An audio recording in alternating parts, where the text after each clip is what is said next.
సుల్తానాబాద్ దగ్గరి ఉత్సాల గ్రామంలో మౌగు కథ ఈరోజు. Please support my Insta, like and share and comment my videos.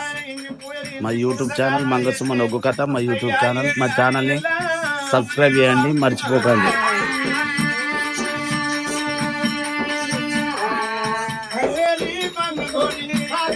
Bye.